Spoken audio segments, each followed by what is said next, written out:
Hello guys, welcome to my YouTube channel. ఏంటా ఎక్కడున్నామా అనుకుంటున్నారా? మేమైతే కనుక కేసరిగుట్ట టెంపుల్కి అయితే వచ్చాము. ఇంతకు ముందు రావాలి అని అనుకున్నాం, బట్ కుదరలేదు. ఎందుకంటే దేవుడు రాసి పెట్టాలి కదా మనం రావాలి, ఎప్పుడు రావాలి, ఎలా రావాలి అని. సో ఈరోజు అయితే కనుక మేము వచ్చేసాము. చాలా అర్లీగా లేచి 5:30 ఆ టైంలో లేచి మేము 7 కల్లా టెంపుల్ దగ్గరికి వచ్చేసాము. సో ఇక్కడికి వచ్చిన తర్వాత కనుక అరేంజ్మెంట్స్ చూస్తే ఏంటి ఇంత బాగా అరేంజ్మెంట్స్ చేస్తున్నారా అని అనిపించింది. ఎందుకనంటే మహాశివరాత్రి రోజు ఫుల్ రష్ అయితే ఇక్కడ ఉండిద్ది. చుట్టుపక్కల వాళ్ళు కానీ చాలా చాలా దూరం నుంచి వచ్చే వాళ్ళు కానీ ఇక్కడికి వచ్చి జాగారం అలా చేస్తారు.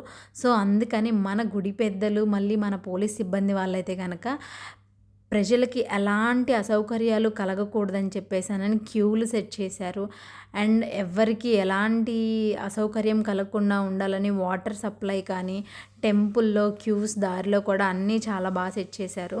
అండ్ మేము టెంపుల్లోకి ఈరోజైతే కనుక 6:30కి 7 అట్లా వచ్చేసాము కాబట్టి ఈవెన్ సూర్యుడు కూడా అప్పుడే వచ్చారు. చాలా అంటే చాలా బాగా అనిపించింది. అండ్ ఆ చుట్టుపక్కల ఉన్న వ్యూ మొత్తం కూడా చాలా బాగుంది. ఈవెన్ టెంపుల్లోకి వెళ్ళిపోయిన తర్వాత చాలా ప్రశాంతంగా ఉంది. ఎందుకంటే అంత మంచిగా దర్శనం అయింది. అండ్ ఇక్కడ చరిత్ర నేను విన్న తర్వాత చాలా బాగుంది అనిపించింది. సో ఆ చరిత్రని నేను కూడా మీతో షేర్ చేసుకోవాలి అని అనుకున్నాను. ఇక్కడ నార్మల్గా ఏంటంటే మన శివుడిని రామలింగేశ్వరుడు అని పిలుస్తారనమాట. ఎందుకు అనేది మనం చరిత్రలోకి వెళ్ళిపోదాము.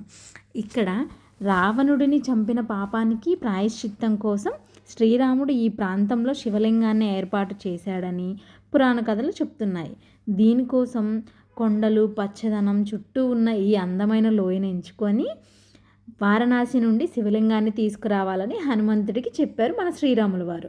హనుమంతుడు రావడానికి ఆలస్యం అవడంతో శుభగడియలు మించిపోతున్నాయని శివుడు స్వయంగా శ్రీరాముడి ముందు ప్రత్యక్షమై శివలింగం ఇచ్చాడు. అందువల్ల ఆలయంలోని లింగాన్ని స్వయంభూలింగం అంటారు.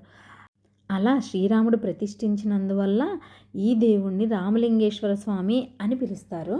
సో కొంత సమయం తర్వాత హనుమంతుడు వారణాసి నుండి 101 లింగాలతో వచ్చారు. తాను తెచ్చిన లింగాలు ప్రతిష్ఠించలేకపోయినందుకు బాధపడుతూ లింగాలను ఆ ప్రాంతమంతా విసిరేశాడు. ఇప్పటికీ కూడా మనకి ఆ లింగాలు ఇక్కడ అన్ని చోట్ల చల్లా చెదురుగా పడి ఉన్నాయి చూడండి.